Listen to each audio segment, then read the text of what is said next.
Perkenalkan, nama saya Chris dari kelompok iOS dari mata kuliah Mobile and Network Forensic dari jurusan Informatika dari Universitas Surabaya.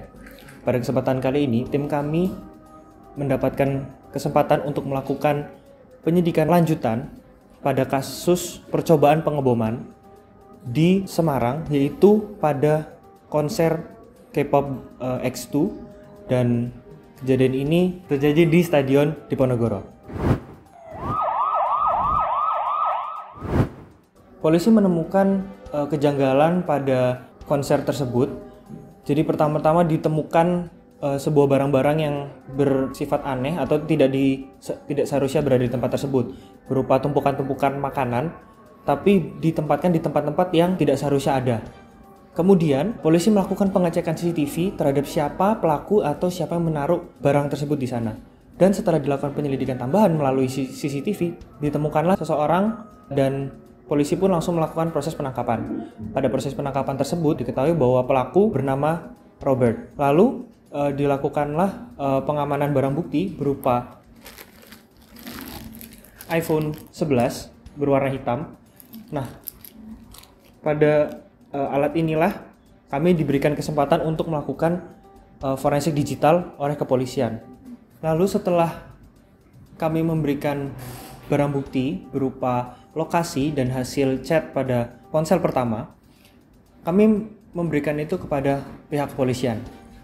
Nah, setelah kami memberikan pada pihak kepolisian melakukan penyelidikan pada lokasi tersebut yang berada di sekitar pelabuhan di kota Semarang. Setelah melakukan penyelidikan, ditemukan seseorang bernama Sijo, dan Sijo ini diduga adalah yang merakit bahan peledak tersebut. Pada penyelidikan ditemukan juga barang bukti kedua, yaitu berupa iPhone X berwarna putih, yang kemudian akan kami lakukan penyelidikan lanjutan pada perangkat ini. Kemudian pada penyelidikan ini juga dilakukan proses preservasi.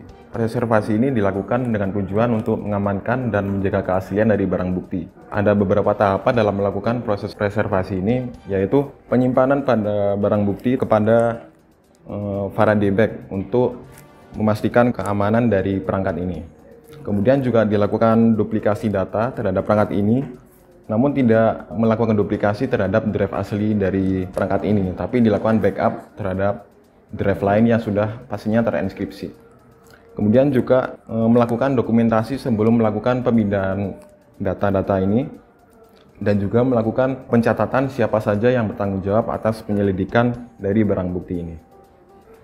Kemudian pada barang bukti ini juga dilakukan proses preservasi berupa penyimpanan terhadap Faraday bag. Kemudian juga dilakukan backup serta salinan data pada drive lain yang sudah pastinya terenkripsi.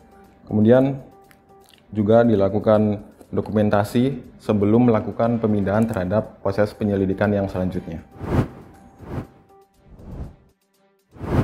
Jadi untuk selanjutnya ada proses extraction proses. Jadi untuk extraction proses ini kami melakukan ekstraksi terhadap data, yaitu menggunakan tools yaitu berupa iTunes, dan data yang terekstrak itu berupa data iBackup yang terenkripsi oleh password. Lalu selanjutnya dengan password yang terenkripsi tersebut kita memerlukan cara untuk mengerti password yang berada di dalam iPhone ini dengan menggunakan tools yaitu iPhone Elcomsoft Phone Breaker. Jadi dengan menggunakan tools ini dia bisa mengetahui untuk password yang digunakan. Selanjutnya jika kita sudah mengetahui passwordnya, kita bisa menggunakan beberapa tools yang lain untuk ekstrak data, yaitu sama dengan tadi Elcomsoft Phone Breaker dan iPhone Backup Extractor. Selanjutnya pada barang bukti kedua ini yaitu iPhone X, kita juga melakukan extraction proses, yaitu yang pertama kita melakukan backup terlebih dahulu ke tools iTunes. Nah, setelah data yang didapat itu merupakan iBackup yang terenkripsi dengan password, kita juga perlu melakukan ekstraksi terhadap password yang digunakan di barang bukti ini dengan menggunakan Elcomsoft Phone Breaker. Ya, di situ bisa menggunakan seperti brute force attack untuk mendapatkan passwordnya. Setelah mendapatkan passwordnya, kita bisa menggunakan beberapa tools antara lain untuk backup ekstraktor seperti yang sudah saya jelaskan sebelumnya, yaitu Elcom Softphone Breaker dan iPhone Backup Extractor. Selanjutnya setelah melakukan backup adalah dilakukan proses ekstraktor data. Dari hasil barang bukti yang pertama ditemukan lokasi dan juga pesan WhatsApp, yang dimana dari barang bukti pertama dihasilkan file CSV yang berisi lokasi tentang longitude dan latitude yang menunjukkan lokasi di Semarang, dan juga percakapan antara Robert dan si Joe. Selanjutnya dari barang bukti yang kedua juga ditemukan lokasi yang dalam berbentuk file CSV yang menunjukkan latitude dan longitude yang berada pada posisi di Surabaya, dan juga percakapan antara si Joe dan Robert untuk perencanaan pengeboman tersebut. Selanjutnya adalah proses identification, yaitu dari barang bukti MFSA ditemukan data berupa CSV yang didapatkan berupa chat WhatsApp dari A, yaitu Robert, dengan si Joe. Kemudian ditemukan juga file location CSV yang ditemukan, yaitu lokasinya berada di Semarang, itu lokasi dari si Robert. Kemudian juga ditemukan data berupa status sosial media. Status sosial media tersebut ditemukan di aplikasi Facebook yang diposting oleh si Robert. Data tersebut dapat dilihat menggunakan iBackup Extractor. Selanjutnya, dari Digital Crime Scene MFSB didapatkan hasil file CSV dengan menggunakan bantuan tools yaitu iBackup Viewer. Pada file data CSV ini didapatkan beberapa serangkaian pesan yang dikirimkan oleh si Joe pada tanggal 6 Agustus 2022. Pada file CSV tersebut didapatkan data terkait pesan yang dikirim, waktu pengiriman, serta nomor dan nama dari pengirim. Selain itu, pada MFSB ini juga didapatkan terkait file CSV dengan data GPS dari hasil keberadaan lokasi dari iPhone MFSB. Pada file tersebut didapatkan timestamp, latitude, longitude, dan juga source. Didapatkan lokasi pada tanggal 19 Juni, 9 Juli, dan 25 Juli 2022. Pada tanggal 25 Juli ini didapatkan data di Surabaya. Pada kali ini saya akan menjelaskan tentang analisis prosesnya. Jadi ada 3 pencapaian. Yang pertama itu mencari berdasarkan lokasinya. Nah, untuk lokasinya ini itu ada dari berdasarkan galeri. Jadi galerinya si pemilik bernama Robert ini, dia itu melakukan pertemuan dengan Joe. Nah, Robert ini foto lokasi kediaman milik Joe. Nah, di situ dari galerinya itu ditemukan longitude dan latitude-nya yang kemudian dicari untuk mencari lokasinya Joe. Nah, kemudian si Joe ini kita menyita HP-nya, kemudian dari HP-nya ini kita ekstrakan data WhatsApp.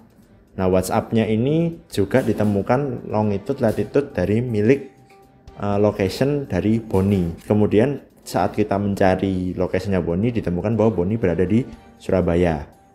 Kemudian untuk pencapaian yang kedua ini untuk merangkai kejadian perkara. Jadi melihat dari posting Facebook milik Robert, itu Robert mengupload sebuah status yang menyatakan bahwa dia tidak mendapatkan tiket konser. Tiket konser ini pada tanggal, statusnya itu berdekatan dengan tanggal konser yang akan tayang gitu. Kemudian untuk pencapaian ketiga itu berdasarkan sitaan HP milik si Robert, itu kita berhasil melakukan ekstrak data yang ditemukan nomor telepon milik dari Joe. Ya, jadi dari garis besar yang sudah dijelaskan tadi, berikut timelinenya. Pada tanggal 5 Agustus 2022, yaitu pertama kali Robert memposting pada sosial media bahwa ia tidak mendapatkan tiketnya. Kemudian pada tanggal yang sama juga, Boni mulai chatting dengan Robert. Lalu pada esok harinya, 6 Agustus 2022, Boni memberitahu si Joe untuk memulai perakitan. Kemudian, Boni juga memberi kontak si Joe dan Derry kepada Robert. Setelah itu, tanggal 8 Agustus 2022, Robert menghubungi si Joe dan Derry untuk mendapatkan informasi. Lalu tanggal 19 Agustus, Robert mulai bertemu dengan si Joe dan serah terima perangkat. Lalu tanggal 20 Agustus 2022, Robert menuju lokasi konser yang ada di studio Diponegoro Semarang. Lalu juga Robert tertangkap pihak keamanan pada stadion tersebut. Lalu polisi juga melakukan pemeriksaan kepada Derry. Dan juga polisi melakukan interogasi terhadap tersangka, yaitu Robert dan juga Derry. Kemudian tanggal 21 Agustus 2022, barang bukti selesai di backup oleh tim forensik kami. Tanggal 22 Agustus 2022, bahwa polisi melakukan penangkapan si Joe yang ada di kediamannya. Polisi juga melakukan interogasi terhadap si Joe, yang kemudian juga barang bukti itu kami ambil dan backup. Kemudian pada tanggal 23 Agustus 2022, polisi melakukan survei pada lokasi yang ada pada ponsel milik si Joe. Yang kemudian pada akhirnya 27 Agustus 2022, polisi menemukan Boni pada kediamannya di Surabaya sesuai dengan lokasi yang kami dapatkan pada perangkat, dan juga polisi menemukan barang bukti yang berupa rancangan kejadian, senjata api, dan juga senjata tajam. Sekian hasil dari digital forensik kami pada kasus percobaan pengeboman pada konser X2 di Stadion Diponegoro, Kota Semarang. Terima kasih.